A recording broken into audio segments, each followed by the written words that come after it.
talked a bit about this already, and the individual mind, sociology in the group, and as well, theodicy, the question of why is there pain and suffering? Why is there so much pain and suffering in the adolescent years? So much so that a senior once said, I could go back in a heartbeat and be in 3rd grade all over again. But I could not go back in a heartbeat and do this high school gig again, or the middle school high school gig again. No way, no how.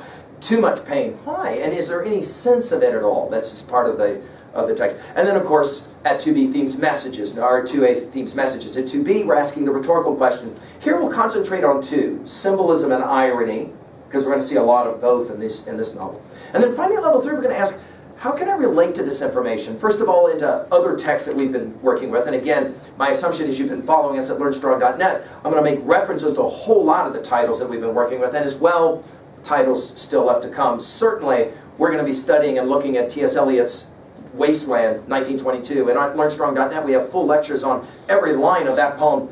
But you're going to read that poem a whole lot better with this novel under your belt. We're going to finish at 3A asking about Nietzsche, the great German philosopher, and his God is Dead passage. That's how we're actually going to finish this lecture. And then finally at 3B, how can I personally relate to information like this? Well, let's go to work with it then, and work at level 1. And when you pick up the novel, and let me just say this out loud. Hey, I once had a student that said, I need Spark Notes to help me read the Spark Notes of Portrait of the Artist. And one of the reasons for that is you can't summarize this book. Okay, it's beyond summary. I mean, I'm gonna do an attempt at it, but you really can't summarize a book like this.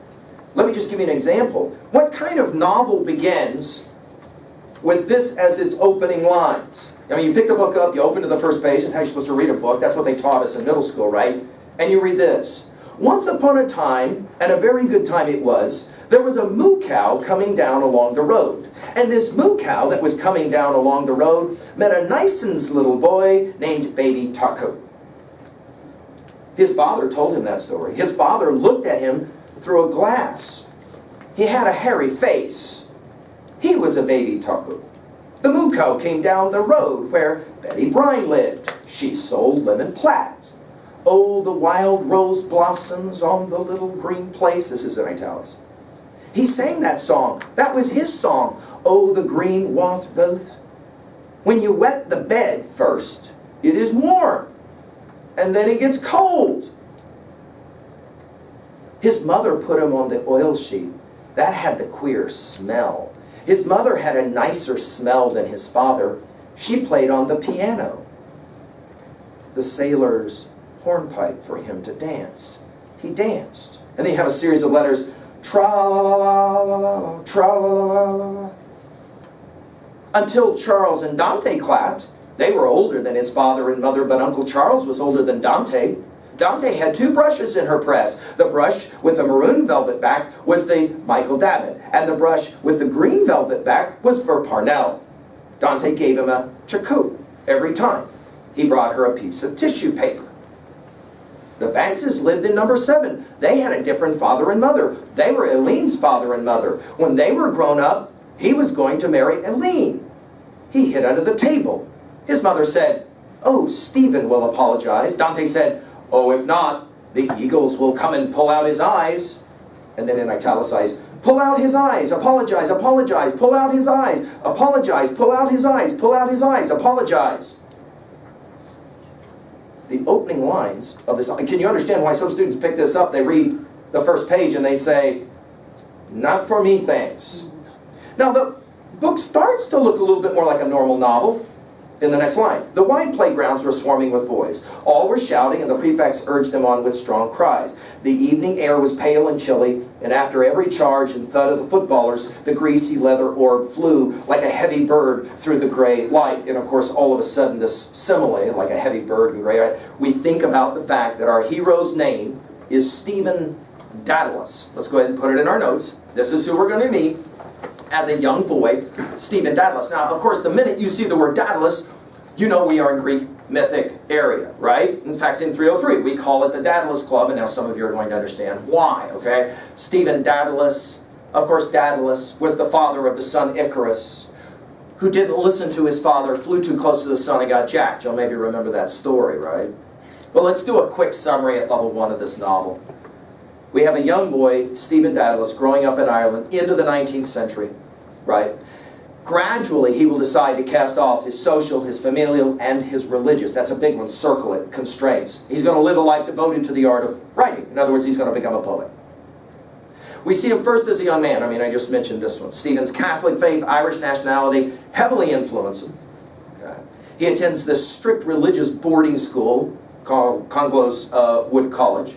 At first, he's lonely, he's homesick at school, terrible things happen to him, he gets his glasses jacked, and so the headmaster will strap him and that kind of thing. He gets in fights with the boys over who the best British poet is. He believes it's Lord Byron, he won't say Tennyson, and for that they beat him up. This gives you a sense of kind of where we are, right? And yet in little ways he becomes kind of a hero at his school. He enjoys his home visits, but there are some family tensions, and they run high, especially because of the death of the Irish political leader Charles Stewart Parnell. Well, obviously Parnell was mentioned early. The sensitive subject becomes the topic of furious political charged argument at Christmas dinner. Stephen has a father. His name is Simon. He's an idiot. Stupid with money. The family sinks deeper and deeper into debt because of him. After a summer spent in the company of his Uncle Charles, Stephen will learn that the family can't afford to send him back to school. Instead, they're going to move him to Dublin. He starts attending the prestigious day school Belvedere. And he grows to excel as a writer and an actor in the student theater. Then, and this is huge, he has his first sexual experience. It happens with a Dublin prostitute. This is one of the pivotal moments of the novel, and it's one of the reasons the novel gets banned, okay? And this will unleash a storm of guilt and shame, no doubt for Stephen, as he tries to reconcile his physical desires with obviously his Catholic stern morality and his surroundings. And for a while, he's going to ignore all this religious upbringing. He's going to throw himself into all kinds of crazy actions, especially sexual, going to eat all he wants, visits the prostitutes, the gambling, all of that kind of thing. Then, he goes into a 3-day religious retreat. He hears a trio of these intensely fiery sermons about sin, judgment, and hell, and it shakes him. It really does. And the young man resolves to kind of rededicate himself to a life of Christian piety. He begins attending Mass every day, becomes a model, of Catholic piety, abstinence, self-denial. His religious devotion is so pronounced that a priest, the director of the school, actually asks him to consider going into the priesthood.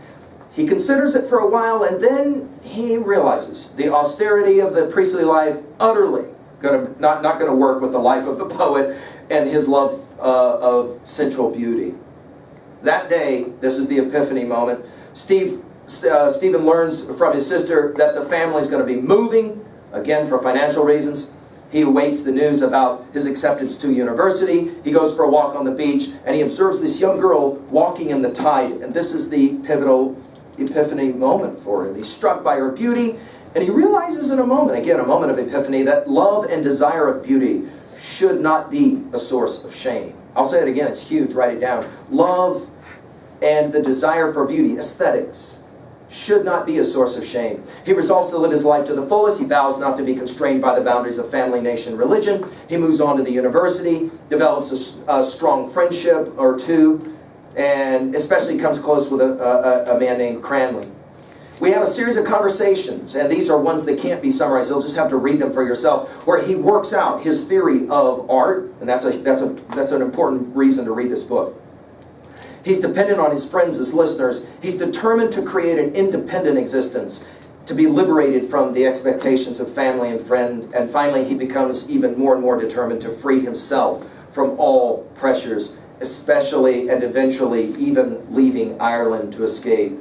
Like his namesake, the mythical Daedalus, right, Icarus, he is going to fly away. He hopes he can build himself wings on which he can fly above all obstacles and achieve life as an artist. And that's how the novel summarizes. Again, not a lot of specifics. You got to read the novel to get those specifics. But let's work through it quickly now with our big five. Epistemologically, the argument is simple here. More than the absolutist position, I know it and I'm absolutely certain about it, or the relativist position, there is no truth, is the fallibilist position. That's the position for, epistemologically speaking, for the artist. I think I'm right, but I could be wrong epistemologically. Ontologically, well, you're an evolving artist is the point here, right? I mean, you evolve, you change, you grow, and all of those things have tremendous effect on you. Psychologically, the adolescent mind obviously is a big part of this, especially the anxieties and the fears, the unknown, the uncertainties of what's happening in the future.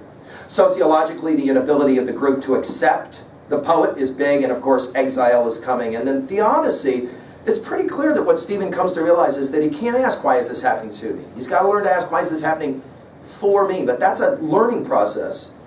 The message is here, strength comes through the fires of suffering. The group can't always appreciate the individual, and the individual has to have the courage to stand up to survive. We think of Emerson's self-reliance as a powerful essay there. At 2b, the symbolism of the artist is obviously self-evident, as well as Ireland eating its own young, the inability to accept its artists. The irony is that the brilliance of Stephen Dedalus is not understood, and of course the irony of the namesake Dedalus and Icarus come to mind as well.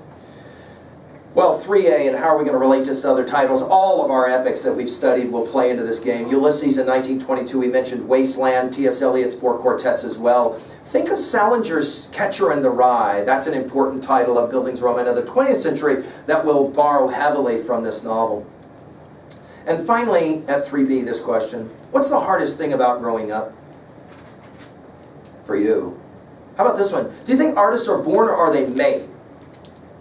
And if you could choose, this is an interesting question, if you could choose for your child to be an artist or not be an artist, what would you choose? Because you know, if your child's an artist, this book says probably going to have some challenges along the way. What are your thoughts?